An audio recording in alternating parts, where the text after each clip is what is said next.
So dear students, now we'll see according to me, the most important topic that will be helpful for you as a lifelong learning, and that is nothing but the transfer characteristic and DC load line of the MOSFET. Drain characteristic, transfer characteristic, and DC load line. It is related to the biasing of MOSFET. Biasing of MOSFET, what is mean by that biasing, why it is needed, and what is the selection criteria of that operating point on the DC load line. So all these are the objectives of this session. So we'll see it now in detail. Now see, you are familiar with the output and transfer characteristic of MOSFET. So why we learn that characteristic, what is its application, that we will going on to discuss under this topic. So one curve you will observe here shown by purple color purposely, that is nothing but the transfer characteristic, which is in between input voltage and output current. What is that VT and everything that we already discussed, so no need to repeat it again. And the drain characteristic, for various values of VGS we can plot a number of curves as shown over here. So I highlighted one thing, VGS max is greater than VGS 4 is greater than VGS 3, etc, etc, etc, right? So the lowest curve where you will get ID equals to 0 or will remain 0, that is nothing but VGS less than VT, according to our previous discussion also. And whenever VGS equals to VT, we will have a very small amount of ID.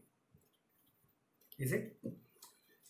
Now one more important point over here, that is nothing but DC load line. So remember what is mean by that DC load line. It is nothing but the line drawn in between the maximum operating conditions of that transistor. Maximum operating condition in terms of current, that is IDSS. Beyond this value, current will not going on to exceed, or that current should not get exceed. Similarly, the maximum obtained output voltage across transistor, that is VDS, that will be equals to VDD.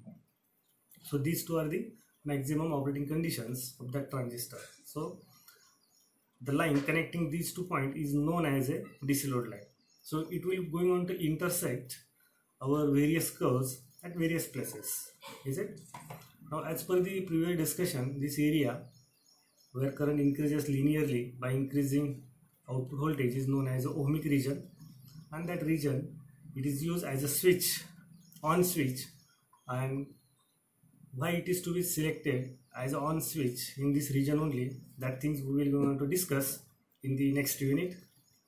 Now the region where current almost remains constant, that we are calling it as a saturation region, and that region is used as an amplifier. So here whatever discussion or whatever I will be going to teach you, it is related to the amplifier. So how that MOSFET can be used as an amplifier. Now see, you will observe to that DC load line, our transfer characteristic curve intersects over here. That intersection point is known as a operating point or quiescent point or simply Q point. Generally that Q point, it should be at the center of this load line. See, you will observe that operating point I selected, it is at the center.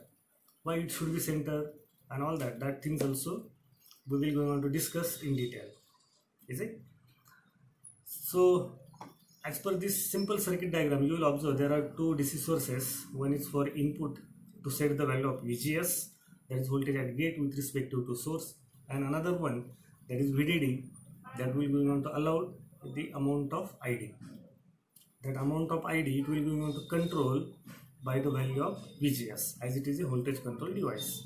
Resistor RD, it is preferred to limit the drain current, it should not get exceed to IDSS to avoid the damage of this transistor, right? Okay, now see, if according to the assumption, if that operating point requirement is at the center of load line, generally we are saying it. So to have that operating point at the center means to have that much value of drain current there will be somewhat value of VGS. Yes or no?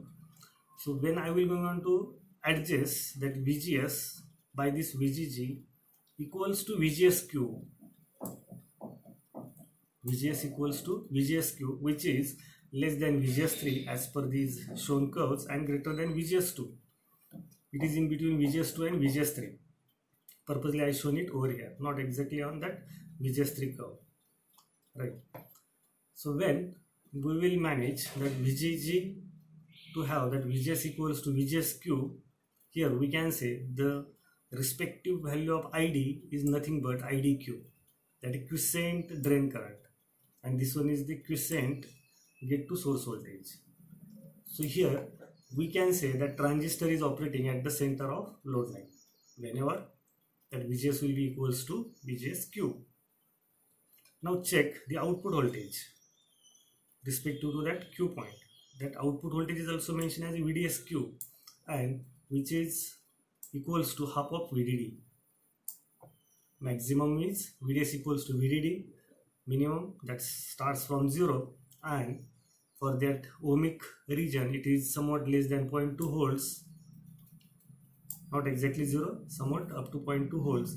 So here VDSQ, that will be half of VDD.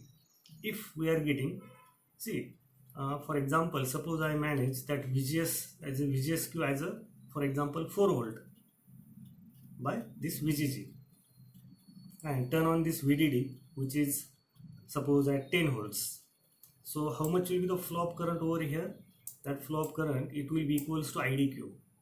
That is the meaning. Whenever I will be going to change the value of this VGG, this ID will get changed. That means what we can say, that operating point will get shift. If I increase that VGS, for example, from 4 volt to, for example, like 5 volt, and if it is over here, that operating point will get shift like this. So the respective value of ID also will get increased, and this will be this much.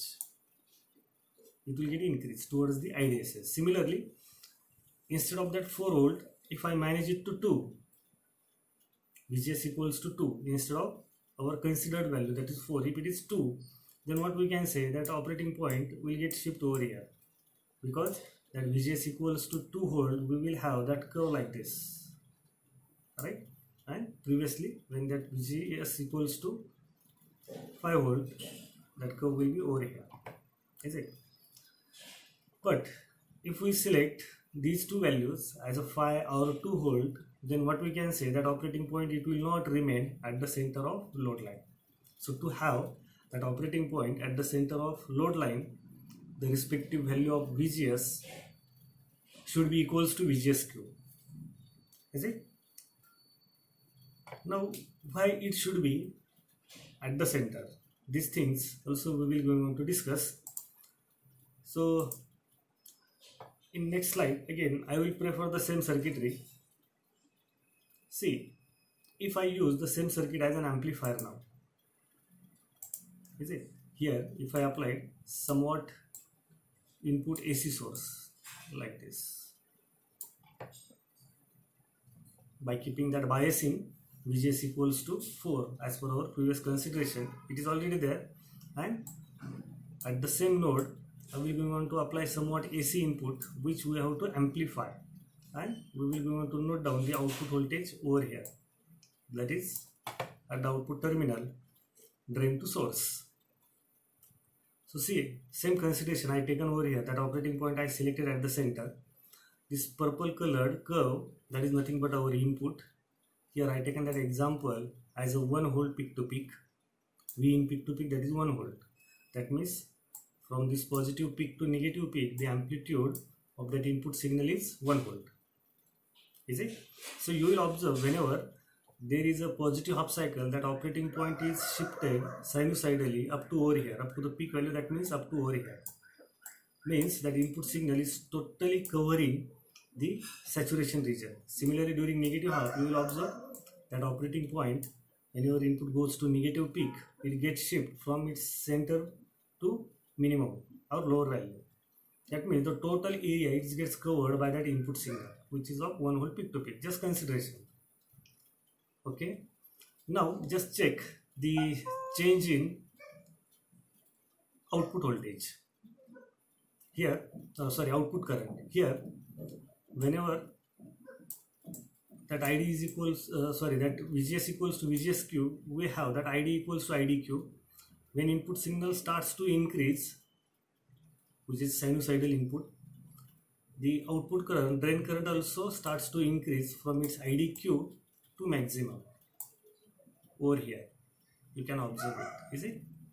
That means ID also will get increased from IDQ to ID max. And similarly, during negative half, that input signal increases negatively from 0 to negative peak. That means that ID also will get decreased from not 0, from IDQ to ID mean, and that ID mean is nothing but 0. Over here it is 0. Right. So what we see, whenever AC input is applied, there is variation in output current ID. Now we'll see the change in output voltage. Output voltage, it is plotted on x-axis. So at the quiescent, we have that VDS equals to VDSQ over here. Whenever positive input is applied, that operating point is shifted from Q to Q dash. This point we will call it as a Q dash. At the same time, what is happening with the output? That output increases negatively, it goes to negative peak. This is nothing but your minus Vp of output. And during negative half of input, that operating point is shifted over here. That means from VDSQ to VDSQ double dash. If this point is VDSQ dash, this one is VDSQ, so VDSQ to VDSQ dash, during positive half, output voltage decreases. It is going towards origin. During negative half, that output voltage increases, going towards VDS equals to VDD. That means you will observe there is 180-degree phase shift between input signal and the obtained output voltage. Is it? Why there is 180-degree? That also we will discuss during the DC and AC analysis of MOSFET amplifier, but only remember over here. Is it?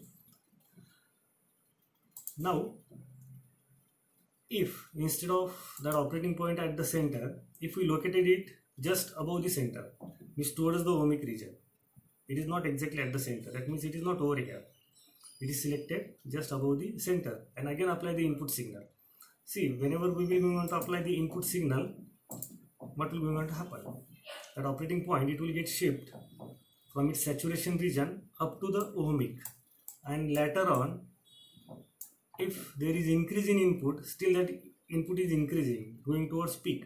That means the transistor is entering into the ohmic region, so that the obtained output voltage, it will be saturated one as a 0.2 volts, because in ohmic region we have that transistor output voltage almost equals to 0.2, right?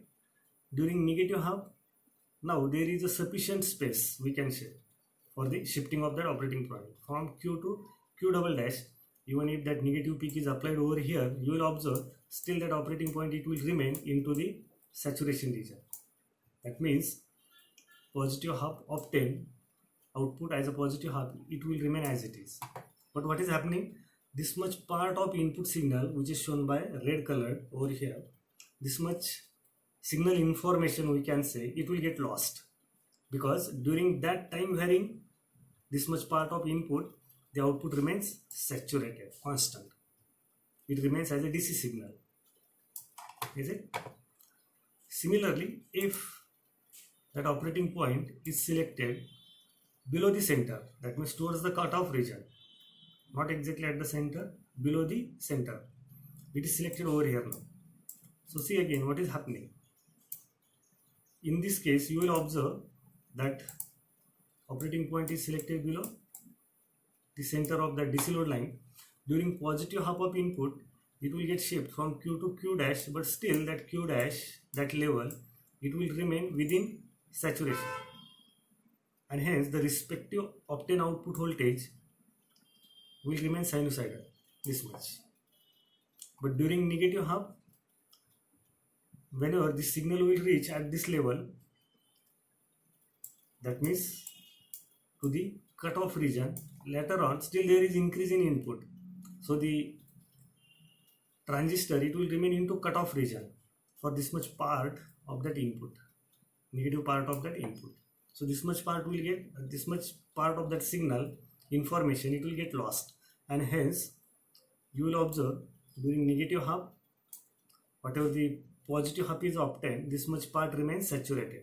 VDS equals to VDD. Is it? It is not time varying.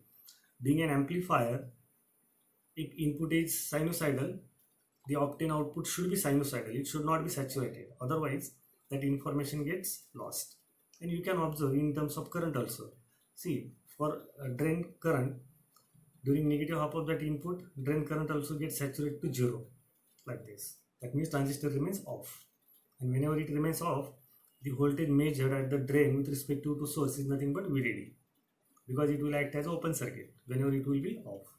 And that's why that operating point, generally we are saying it is selected at the center of load line. So to prepare this topic, I prefer again that Boylston and Neshelke reference book and that characteristic curves and everything I done by myself. So try to understand it, and in summary here I can say you might have understood about what is the purpose of that drain characteristic, transfer characteristic and DC load line, and why there is need of biasing for the MOSFET. Biasing means what? To set the value of that VGS at the desired region, and location. Is it? Being an amplifier, it should be selected within saturation region, but again within saturation region, where it should be at the center of that load line. Is it? And if we have to bias that transistor as a switch, then it should get biased either into ohmic or cutoff. That is as an on switch and off switch respectively. And at the end, selection of that operating point and its importance. So thank you once again.